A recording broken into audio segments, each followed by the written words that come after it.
For the first time in history, more people die from eating too much than from eating too little. More die of old age than of infection. And more people take their own lives than are killed by every soldier, terrorist, and criminal on Earth combined. Sit with that. For thousands of years, 3 horsemen ruled us: famine, plague, and war.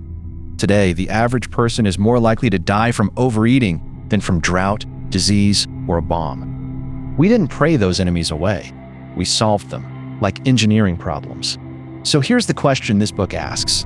What does a species do when it finally runs out of things to survive?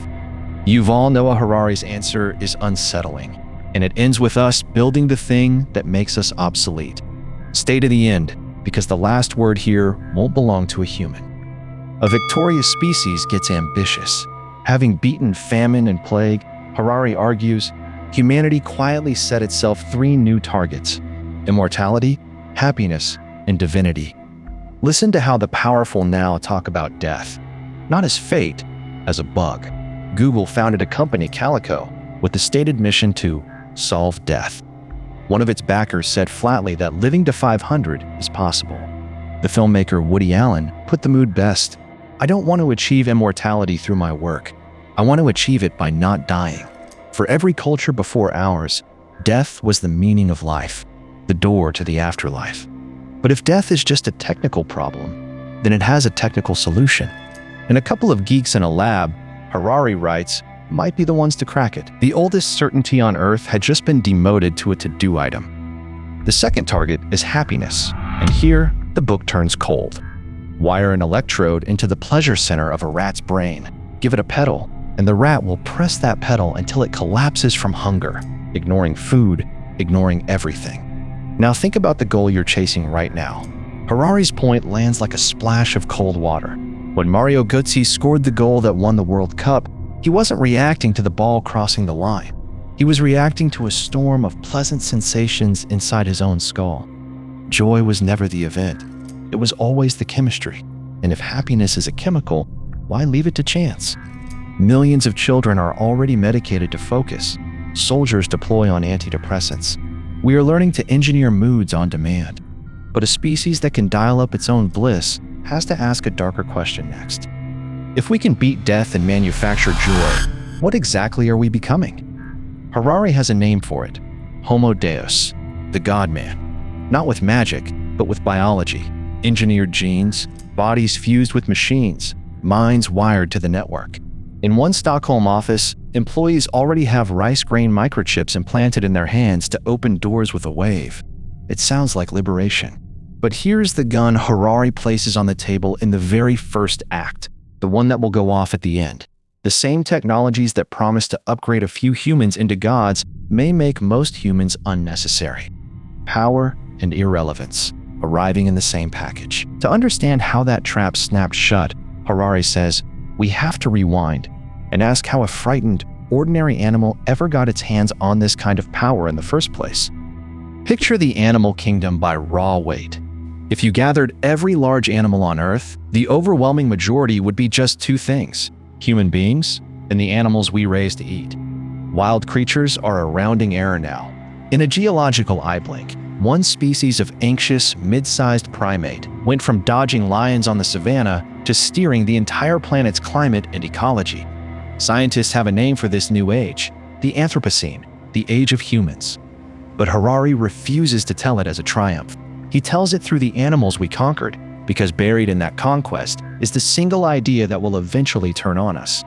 To rule the world, humans had to first believe something specific about what a living thing actually is. And that belief, Harari warns, is a blade that cuts both ways. Here's the blade. Modern science, Harari says, quietly adopted one radical claim: organisms are algorithms. Every animal, including you, is an assembly of biochemical algorithms shaped by evolution. Fear, love, hunger, joy, not sparks of a soul, but calculations for survival and reproduction. And a sow in a farrowing crate proves it. She is intelligent, she bonds, she feels the loss when her piglets are taken. The same mammalian machinery you run on. Harari puts the knife right on the bone. There is zero scientific evidence that pigs have no soul while humans do. For centuries, that idea let us do as we pleased with other creatures. But hold on to it, because it's a loaded loop. If a feeling is just an algorithm, then one day a machine might run your feelings better than you do. And the story we told to rule the animals becomes the story used to replace us. So if it isn't a soul, what actually makes humans special? Harari runs the suspects one by one and eliminates them. Consciousness? Other mammals have rich inner lives. Tool-making, intelligence, planning. A chimp named Santino calmly stockpiled stones to throw at zoo visitors. That's planning for a future need. And clever Hans, the horse who could supposedly do arithmetic, was really reading tiny cues in his human audience. Brilliant, just not at math. None of these draws a clean line around our species. The thing that makes us gods of this planet, Harari argues, is stranger and more fragile than any of them. It's not that we're smarter one-on-one. Put one human against one chimp on a desert island and bet on the chimp. Our real superpower only switches on in numbers. Our superpower is this: humans can cooperate flexibly in enormous numbers because we can believe in things that exist only in our shared imagination. Money is a story. Nations are a story. Gods, laws, corporations, none of them exist in the physical world. They live in the space between minds, and that's exactly why they can bind millions of strangers into one body. Harari makes it human with a single night. Imagine a crusader named John, whose entire life, his courage, his God, his king, hangs on a web of shared beliefs. Cut those threads over the centuries, and John's holy war slowly dissolves into a shopping mall and a pop song, asking us to imagine no religion at all. Nothing changed in the physical world, only the story changed. And whoever controls the story, Harari shows next, controls the humans inside it. The moment we could write those stories down, they escaped our control. A pharaoh, a dollar, a company. Each is a fiction made unstoppable by paperwork. Harari shows a Portuguese official named Aristides de Sousa Mendes saved tens of thousands of lives in 1940 with almost nothing but a rubber stamp and his signature, because a piece of paper had become more powerful than any army at the border. But the same machinery cuts the other way. During China's Great Leap Forward, officials filed glowing reports of record harvests that existed only on paper, and tens of millions starved to death beneath the lie, because the state believed its documents over the fields. This is the reversal at the heart of civilization. We invent stories to serve us, and then quietly rearrange reality to serve the stories. Which raises the deepest question of all: where is a meaningful life supposed to come from now? For most of history, the answer came from religion, and Harari defines religion in a way that will make you look twice. Forget gods for a moment. A religion, he says, is any story that grants superhuman legitimacy to human rules.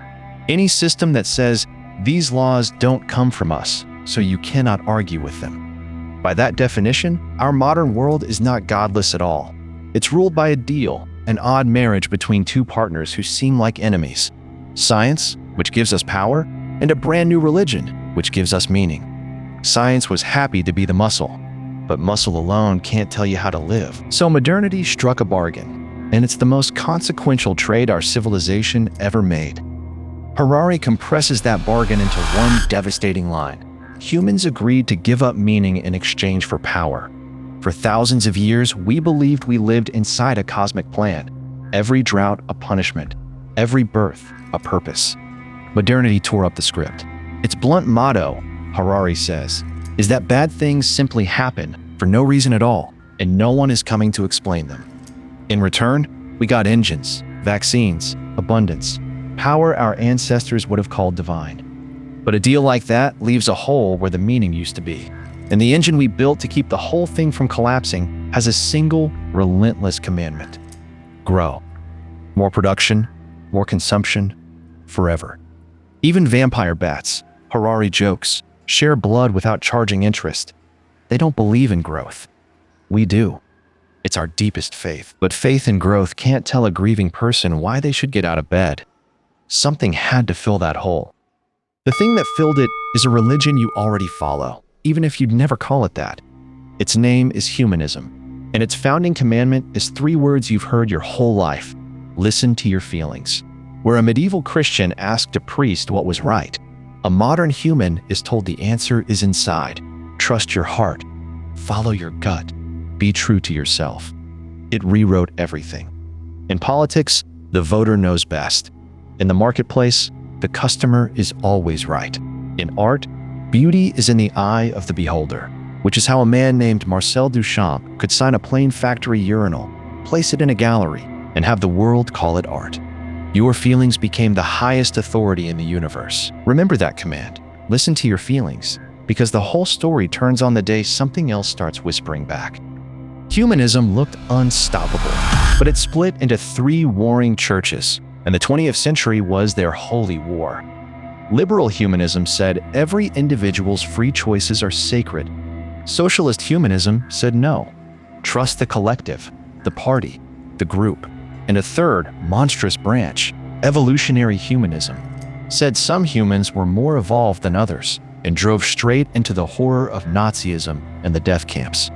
These weren't just political systems. They were rival faiths about whose feelings mattered most. By 1991, one church was left standing. Liberalism won. Democracy, human rights, free markets, the sacred individual, triumphant across the globe. It felt like the end of the argument. But Harari springs the trap here. Liberalism didn't lose to a rival army. It's being quietly disarmed from the inside by the very science it invited to dinner. Here's the twist the whole book has been walking toward. Humanism rests on one belief, that inside every person is a free, authentic self whose choices are sacred. And in laboratories right now, science is calmly proving that self may not exist. Consider a scientist steering a living rat. Turn left, turn right, climb by remote control, sending signals into its brain. The rat feels completely free. It experiences no outside hand. It simply wants to go left, exactly when the researcher presses the button. Now Harari asks the question you don't want asked. How sure are you that your next desire is any different? That it rises from some free inner you and not from biochemical processes you never see and never chose. The sacred self, the ghost in the machine that all our rights and freedoms are built on, was about to fail its physical exam. Brain scanners can now catch a decision forming before the person is consciously aware they've decided. The choice happens. Then you feel like you made it. Harari doesn't soften the blow. Free will, he writes, turns out to be, just like the soul, an empty term that carries no discernible meaning. It exists only in the imaginary stories we humans have invented. And it runs the other way, too. We can now reach in and change what you feel. A journalist named Sally Adi wore a helmet that stimulated her brain in a combat simulator. Suddenly, she hit every target, calm and clear. Her words afterward are haunting. For the first time in her life, everything in her head finally went quiet. If a wire can silence your inner voice and sharpen your will, then that voice was never a sacred oracle. It was always just a signal, one that can be jammed, boosted, or rewritten. It gets more intimate. That single, unified you who supposedly sits inside making choices. Harari says, look closer. There's more than one of you in there. In split brain patients, the two halves of the brain can want different things at the same moment, and the talking half will confidently invent a reason for what the other half just did. We do this constantly. There's an experiencing self that lives each moment, and a narrating self that stitches those moments into a story, and the two disagree. In one study, patients rated a longer, more painful medical procedure as better than a shorter one, simply because it ended more gently. The story you tell isn't the life you lived. So the individual, the indivisible atom of a person that democracy and human rights are built on, dissolves. We aren't individuals at all, Harari writes. We are dividuals, divisible, editable, a committee wearing one face. Now the two threads snap together into the danger Harari has been building. For all of history, high intelligence and consciousness came bundled. The only things smart enough to drive a car or diagnose a patient were also things that could feel. That bundle is coming apart. He calls it the great decoupling. Intelligence is separating from consciousness. A self-driving car handles a highway with more skill than you and feels nothing, wants nothing, is no one. For an army or a corporation, Harari points out that's not a flaw, it's the dream. Intelligence is mandatory. Consciousness is optional. And once the world discovers it, can buy brilliance without buying a mind, without the salaries, the sleep, the fear, the rights. It will never go back. The question stops being whether machines can think. It becomes, what are conscious humans still for? This isn't a distant fear. Harari lays out the receipts. A machine already beat the world chess champion. Then a program taught itself dozens of arcade games from raw pixels with no human coaching. An AI physician fed the world's medical data, outdiagnosed human doctors on lung cancer, 90% to 50. Software wrote choral music so convincingly that audiences wept and swore it was long-lost Bach. A baseball team with a fraction of its rivals' budget beat them by trusting an algorithm over expert scouts. One by one, the tasks we called uniquely human, judgment, diagnosis, artistry, intuition, fall to systems that understand none of it and win anyway. And here, the promise of Act 1 curdles into its threat. The godlike power is real. It just may not stay in human hands. Which delivers the most explosive idea in the book. If machines can outthink us at task after task, a growing number of people won't just be unemployed, they'll be unemployable, with no economic or military purpose left to serve. Harari gives this coming population a chilling name, the useless class. One landmark study estimated that nearly half of current jobs are at high risk of automation within decades. Cashiers, drivers, clerks, whole floors of an economy. This is the fact you'll want to repeat to everyone you know, because it reframes the entire future. History's great struggle was against exploitation, against being used. The 21st century may hand us the opposite terror, becoming irrelevant, a species that upgraded itself right out of a job. But even if you keep yours, Harari says, something more personal is being quietly taken. The deepest surrender isn't economic, it's the moment the algorithm knows you better than you know yourself. It's already happening. When the actor Angelina Jolie faced an 87% genetic risk of cancer, she didn't consult her feelings. She trusted the numbers in her genes and acted. Google can spot a flu outbreak days before any doctor by watching what millions of us type. And a study found that just a few hundred of your social media likes let an algorithm predict your personality more accurately than your own spouse can. Harari draws the line precisely. Liberalism collapses on the day the system knows you better than you know yourself. Because the whole modern deal was built on one promise, that your inner voice is the ultimate authority. What happens to listen to your feelings when a machine can hear them more clearly than you can? Watch how the handover happens, not by force, but by convenience, in 3 quiet steps. First, the algorithm is an oracle. You ask, it answers. Which route home? Ask the map. Then it becomes an agent. You hand it the goal and let it act. Book the trip, screen the mail, manage the money. And finally, it becomes the sovereign. You simply do what it says, because it's right so much more often than you are. Harari imagines the last step as a gentle machine voice on the biggest decision of your life. I have known you since the day you were born. I advise you to go with John, with an 87% probability that you'll be more satisfied with him in the long run. And most of us, he suspects, will say yes.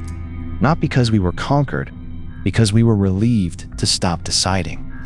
The authority didn't get stolen. We handed it over, grateful. Now, before this tips into prophecy, Harari does something a lesser writer wouldn't. He argues against himself. None of this, he insists, is a prediction. These are possibilities, not prophecies. Scenarios meant to widen our imagination, not foreclose it. We cannot really predict the future, he writes plainly. And if airing these fears makes us choose a different path, then all the better. He'd be glad to be wrong. He concedes the ground is soft. We still have no idea how or why physical data flows could ever produce consciousness. And it's entirely possible we'll discover that organisms aren't algorithms after all. He isn't a prophet announcing doom. He's a historian handing you a map of roads we might take, and a warning that we're sleepwalking down one of them without looking, which makes the 2 new religions rising to meet that future all the more worth understanding. The first new faith tries to save us by upgrading us. Harari calls it techno-humanism, and it keeps the old dream, humans still matter most, but supercharges it. Use technology to build a better mind, sharper focus, engineered emotions, a Homo Deus worthy of the name. It sounds like humanism's happy ending. but it hides a paradox that swallows itself. Humanism's one sacred rule was to listen to your inner voice, to obey your own will. Now imagine we gain the power to design that will, to choose which desires you'll have, dial your feelings up or down, edit the voice itself. The instant the will becomes a product we manufacture, it stops being sacred. You can't both worship your inner voice and reserve the right to reprogram it. Techno-humanism reaches out to crown the human mind and finds, in its own hand, the tool that dethrones it, which clears the stage for the boldest religion of all. One Harari says is already being born in our labs and server farms. He calls it Dataism, and it worships neither God nor humanity. It worships data. Its creed is simple and vast. The whole universe is a flow of information, and the value of anything, a person, a nation, a sunset, is just how much it contributes to processing that flow. In this faith, humans aren't the pinnacle of creation. We're tools, sensors and processors whose job is to build the Internet of all things, a single planetary system that may one day reach for the stars. And once that system can handle the data better without us, Harari states the verdict Dataism would pronounce without a flicker of malice. Homo sapiens is an obsolete algorithm. Not evil, just outdated.